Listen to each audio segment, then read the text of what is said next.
Welcome to the TV show where we watch Game of Thrones and we talk about it. I'm Steve Zaragoza. I'm Trisha Hirschberger. And I'm DJ Wooldridge. Prepare for major spoilers, obviously. That's Not book spoilers, show spoilers. Right, we're going to talk about the episodes that occurred before and the ones that happened last night. So we're up to season 4, episode 2. Yes, and there are spoilers in this show, but not book spoilers, like Trisha said. Right, we don't allow book spoilers in this space. No. We don't allow reading. And we don't in allow space. funny remarks or funny faces when things are said either. I don't know what you're We're just talking going to about. censor your face. Yeah. Well, that's an indication too, though. Exactly. We're not safe. See, that's There's the thing. no way to be safe. I always make I know but I'm not telling face, and you guys interpret that as a million different things. I interpret it as I know but I'm not telling face. Well, but I know but I'm not telling isn't I know that it's this answer, but I'm not telling you. You psychically tell us what it is. We know. Look, here's what it's gonna have to happen. No one knew about the red wedding before the red wedding. I held on to that shit for years. Here's what I'm gonna have to do. I'm gonna have to not look at you at all during this episode, Trisha. You're so full of shit. And I need to not watch this when it's up on YouTube. And I need to not read the comments. Don't read the comments. And I need to not be on Twitter at all. Well, so basically, here's the thing. we're So screwed. what we're gonna do to try to alleviate this or minimize it as much as possible, I'm gonna kind of act as Twitter moderator to lead the conversation for you guys to speculate. So that way I'm not speculating with you, since that's hard for me to do because I already know. Right. And by the way, people have been tweeting spoilers at me, and you are insta-blocked on Twitter from me. Yeah. I know, honestly, that's super suck. But He's also found your address, and you should be expecting something in the mail shortly. Yes. All right, but let's get into last night's episode. So I found a really good couple sentence synopsis of last night online.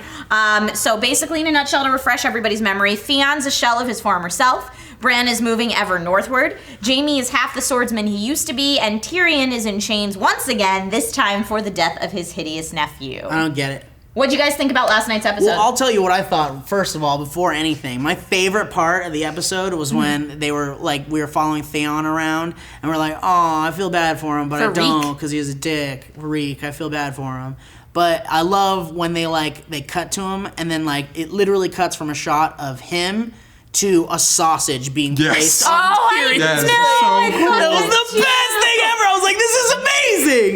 This is amazing to me. Gross. It was like, remember we cut off his wiener? I gotta say, I don't know if I feel bad for Theon. Like I started to, and then they go over, and they're like, "Yeah, you remember when you burned those two boys so nobody could recognize them? So you thought, oh, that's right, he did do that. Fuck that guy. No, he's Fuck a him." dick. He kind of the deserves. family that raised him, he was like, fuck y'all, I'm coming in. Well, yeah, he was like, yeah, I'm in charge now. Who's He's king a of the dick. north now, bitches? But it's funny because Sarah read the books, and she was like, we were watching the episode, and as we went through the Theon stuff, and then we went through all the other stuff, she was like, they're not going to get to the wedding. They're not going to get to it. They're wasting time. This is all just filler. Who gives a shit what Theon is doing? And who gives a shit what all this other shit is? Like, well, they're not going to get to it. And then, of course, they get to it. They got to the wedding. Yes. No. I thought it was very clever the way that they showed the ceremonial part of the wedding and then cut away to other stories before they went back for like the wedding celebration and reception. Yeah, can I tell you, watching the wedding, like, King's Landing is ostensibly the safest place in the kingdom, but seeing all the little, even if Joffrey hadn't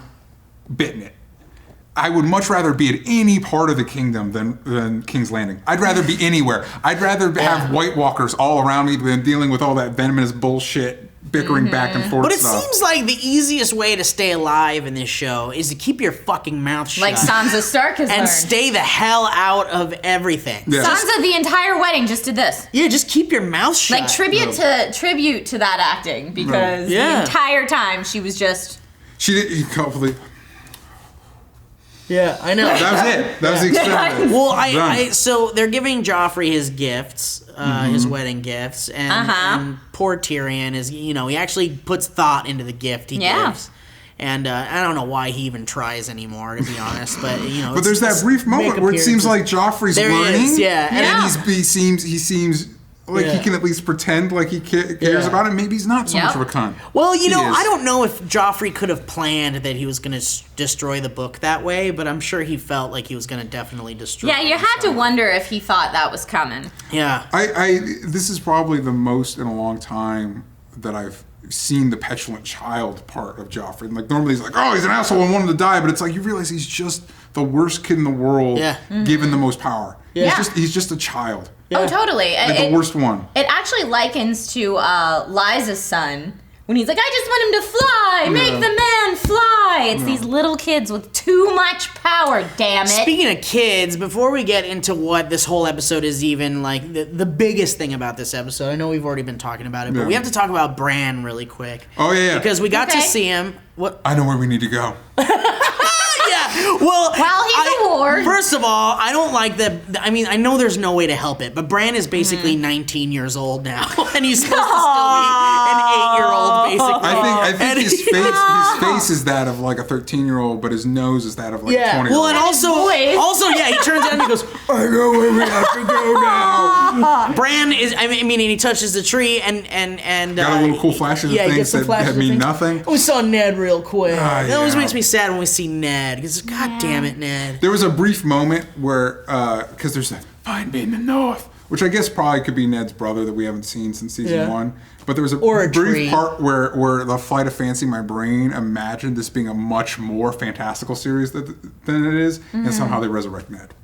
Oh man, that'd be so like this cool. brief thing, like, I know. Find me in the north, you'll find my, like one of those stupid fantasy things where you go to the lake and his spirit lives on and like whatever. Well, here's the I don't know face. Like Jedi spirits. Yeah, exactly. Well, how great would it be if there was a blue ghost Ned? Look, I was without his head, he's holding his head. Well, this is what I was thinking, because Sarah was explaining the event that happens where there's that comet coming down. Yeah, and it kind of and in the books it like signifies the return of magic. Well, everyone interprets it differently. Yeah. Right. Okay. So there's a popular theory that it's like the return of magic in Westeros, and so it's the idea that like the dragons are born, so that it's like the coming of things are coming back. And Melisandre says it's a sign from the Lord of Light that they're on the right path. Like they all have different. Brief side note that we're not going to talk about because it wasn't that big a deal. This is it. When they're just burning people. Oh yeah. They're like, hey, I know you were my vassal and shit, but fuck you. We totally can talk about that. That was a very interesting portrayal of what Melisandre's up to. I think this was a great example, especially after we see Joffrey eat it of people, that the way this show makes you hate but understand people, because Stannis is a crazy person, and it sucks that he cheated on his wife with Melisandre. Is Stannis a crazy person? But then you see his, he's but then being you see his manipulated, wife. Then you see his wife, and you see how crazy his wife is. Well, I don't know. And then she's talking about like punishing his daughter. It's like, that's my daughter. You won't do that. And in that moment, I'm like, of the 3 people in the room, the one I like is Stannis. Well, Stannis, even though I don't like him, This show does a really good job of painting the good and the bad of every character. Yeah, there's only people that are like completely unrepentantly evil was Joffrey. Yeah, there's very few of them. And that Frey, was that who's the guy that betrayed the Starks? What's his name? Theon? No, the Bolton. Was that Bolton? Yeah. Was that Bolton's reward? Hey, look, you're going to help me betray the Starks, and what you get in return is one of my ugly ass daughters. Yeah. Because he comes home with one of the daughters. Yeah, pretty much. Although that kid who that was a good mutilated Theon, that guy is pretty evil, man. Yeah, Ramsay. Yeah, he's unrepentant. So the Boltons are shitheads. Yeah. The Boltons are out. Especially Michael Bolton, too. There's a tweet from @ProLikeGs that says, apart from the end, the Ramsay scenes really shows how crazy he is, speaking of crazy, and how he could be the new Joffrey. Yeah. How do you guys feel about that? But he didn't kill Ned, so I don't hate him as much. I have a couple different conflicting tweets. Bunday Sunday says, for the first time I was disappointed. I read the books and ruined the ending for myself. #unsatisfying. #TV show. Yeah. And then other people were commenting on Twitter on the look of Joffrey when he died. Yeah, with like everything running out of his face. Yeah. Sarah said his face is supposed to turn like black. Like well, in the books, his face turns like black. I mean, there's not a supposed to. The show can do it a different way. It's just in the books, it's described as there being a lot more chaos going on, and Joffrey actually tears at his throat and like tears open flesh. I would have loved to have seen that. Yeah, me too, man. And I would have loved to have seen that. And I mean, I understand that sometimes you can't translate quite as well. I guess they could have done it with latex. I imagine that was probably a oh shit, we have to film the episode and the latex throat isn't finished. Well, we have to shoot it anyway. I don't feel like they would ever come to an we're not on time. It might have also been that I feel like they banked heavily. One, I feel like this is probably the most spoiled thing from Game of Thrones. Yeah. Because I knew about it. Really was. I don't know how. From a comment from 2 years ago. The Red Wedding was a surprise, but this wasn't. Because everyone wanted Joffrey to die, and people and those little cunts that were like, he dies at his wedding. No! But maybe it was. I feel like it was interesting how we were given something that we all wanted. We all wanted to see ever since the end of season 1. We wanted to see Joffrey eat it, and I think this show banked heavily on having it be very unrewarding because Tyrion bites the bullet for it, and it's not. You want it, and it's just not satisfying. No, I'm wondering if that was a decision making because if he tears his throat out, then it might be even more satisfying. Maybe that's not how they want it. Well, that's the thing. I think about that too. And at least for me, when I read the books, it was completely unexpected. Yeah. Like you don't see it coming at all, which it was. I think a disservice to the show that so many people did know about it. Yeah. And that's what I wondered. Maybe it was just unsatisfying to me because I had read the books and knew what was coming. Maybe if I didn't know it was coming, it would have been better. Well, I feel like as someone who sort of knew, well, who definitely knew, didn't know how, but knew Joffrey was going to die soon, if not this episode, and then seeing it happen, I felt like I was satisfied because Joffrey's a shit, but also I felt like it definitely could have been more satisfying. But also, you can't satisfy everybody. Right. Obviously. Well, it's MacPack on Twitter says Joffrey looked so disgusting, such an unforgettable, magnificent moment. I'll keep this memory in my heart. Yeah, So I like that his eyes way. looked like they were going to burst out of his freaking head. It was just melting from the inside. Yeah. Did the Red Wedding happen before Joffrey's death in the book? Ooh, good question. The timelines are so mixed up. I'm wondering if that was like a red herring, like, hey. It definitely did because I remember Joffrey commenting on it. I also like Joffrey gets out, we got No, that's true. I also liked how the way they set it up of like Tyrion's the cupbearer, but he drops it and Sansa picks it up. And then he gets the wine from in front of Cersei. And then he sets it down in front of the Tyrell. So it's like, it could be anybody. It could be anybody. It could be anybody. Well, and then Mr. Funny Nose comes over and is like, come with me if you want to live. Exactly. Yeah, Sansa. What's that all about? Yeah, what's going on? And isn't it going to look like a big thing if Sansa suddenly disappears while the king is dying? Probably. Like all these people are going to be suspects. I think Cersei is so dogmatic that Tyrion gets it that I don't think there's going to be much investigation to who actually did it. Like the only person that's going to give a crap about it is Tyrion. He's the only one that's going to care about finding out. Can I speculate who I think did it? I want to give speculations because I've got a ton of tweets of other people's speculations. So I want to hear what you guys think first, and then we'll go into other possibilities. Is it Pycelle? Maester Pycelle? You think it might be Pycelle? Pycelle, because there's that scene where Cersei chews him out for like, no, she's just being a bitch. She's being a dick. And so she chews him out, and the wine, which is what Joffrey was drinking, was in front of her. So I'm thinking Pycelle meant to poison Cersei. Oh, okay. And it just kind of like, whoops. Although his timing is really bad because then she would have like died right there. But he's also an old drunk man, so I don't think he's really thinking. And he's also the one that poisoned the hand before Ned. The guy that died, so Ned had to be the hand was poisoned. Right. Those maesters know their poisons. Yeah. I feel like my theory is I don't know who exactly it could be, but I know it has something to do with Weird Nose guy that gave Sansa the necklace. The jester guy? Yeah, I feel like it has something to do with that guy. It wouldn't surprise me. Because it happens so, like, I mean, look, nothing in the show is going to happen for no reason. Yeah. There's definitely going to, and they made such a big deal about him giving Sansa that necklace. Yeah. I just feel like something's happening. Something's happening with that guy and Sansa. I don't think it's Sansa that did it, but I feel like that guy has something to do with it. At Kelly D. Howard says it has to be his wife and her grandmother. No, because I think Do you think now it's the Tyrells? Do you think Marjorie had to do it? Well, in the preview she Grandma says, well, I was supposed to be queen, so now she's not going to be queen, so it really doesn't benefit her. I would love She doesn't have to fuck him though. I would love it if it was Olenna. I'd love it if she was just sitting there because she's so old and just kind of over everything that she's like, fuck it, this poet, whatever, it doesn't matter. I mean, yeah, it's not going to be an easy explanation. Oh, here's another one. At VampLove12 says the killing of Joffrey and Tyrion is not this person liked the killing of Joffrey, that Tyrion's not guilty, but I think Marjorie's grandma did it. Yeah, it's definitely not Tyrion. It's definitely not, like, Tyrion is smart. But do you say that just because we trust Tyrion? No, I say it because Tyrion's smart, and he's like in the limelight already. He knows he is. He knows he's in trouble. They blame him for everything. I also say there's no way he'd be stupid enough to try something. I also say it's pretty clear it's not Tyrion because it's so much worse that he gets punished for something that wasn't his fault. Well, yeah. You know and what plus, I mean? how does it benefit him in the long run if he did it directly? Because he knows he's going to be blamed for it no matter what. Yeah. Can we talk about how great Diana Rigg is? Yeah, she's Diana amazing. Rigg. Go back and watch the old BBC Avengers show. Yeah. She's in that. Amazing. And Diana that's Ross, exactly how that character is described in the book, like 100%. But how great her scene with Tywin is. Like we Amazing. haven't seen Tywin have that good a sparring partner since he hung out with Arya. That's true. Yeah. That's yeah, it's true. the most. Whenever he gets to like talk with somebody that's not a dumb piece of shit, like he like lights up, like oh yeah. He's like, oh, there's a little bit of a challenge here. Here we go. Okay, Ashley W. Windsor says, my favorite moment was the look on Joffrey's face when he realized he was dying. I think his grandfather did it. Ooh, Tywin. I doubt it. Like what is he? Because I mean his offspring are dropping right and left. I don't think he gets a lot out of that. Okay. Yeah. We're not saying Tywin. Let's see. I mean, also, who's the bald guy? Who's like the Varys.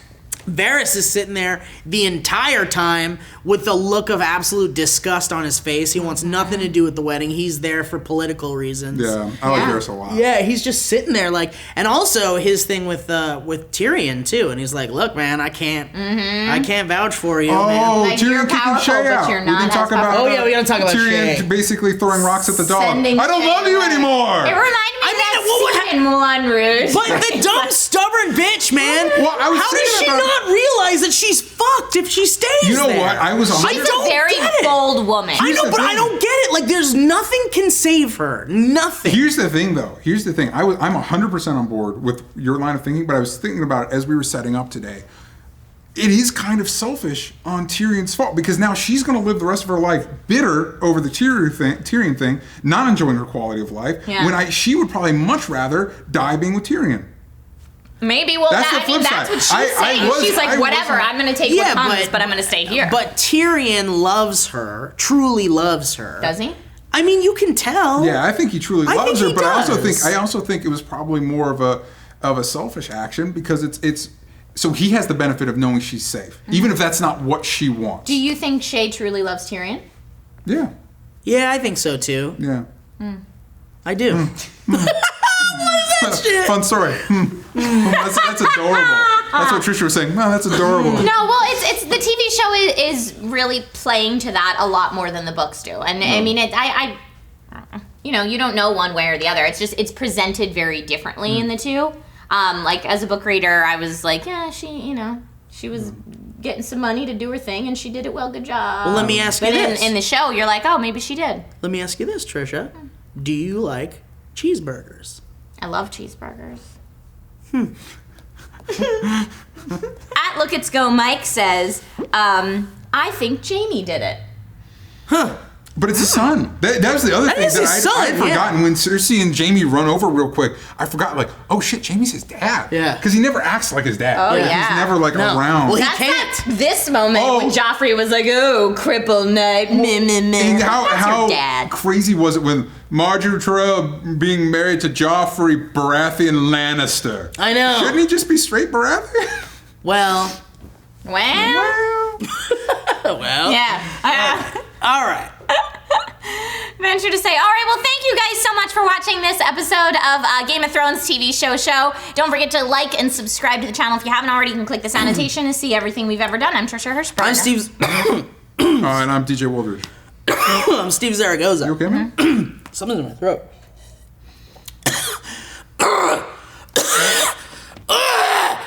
Oh, good, Steve! Oh, good. Okay? Was you.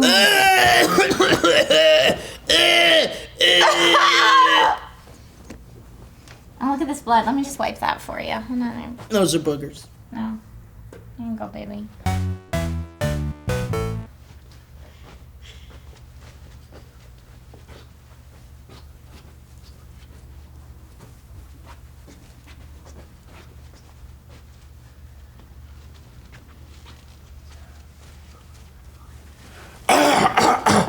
Cough. Hi, I'm George R.R. Martin. You might know me as the writer of A Song of Ice and Fire and also producer on Game of Thrones on HBO. There's a lot of boobs. I like to kill off all your favorite characters. They just die. And you're like, why? Why'd you kill off those characters? And finally, I decided to give you guys a bone and throw in a death of a character that makes everyone as happy as they could possibly be.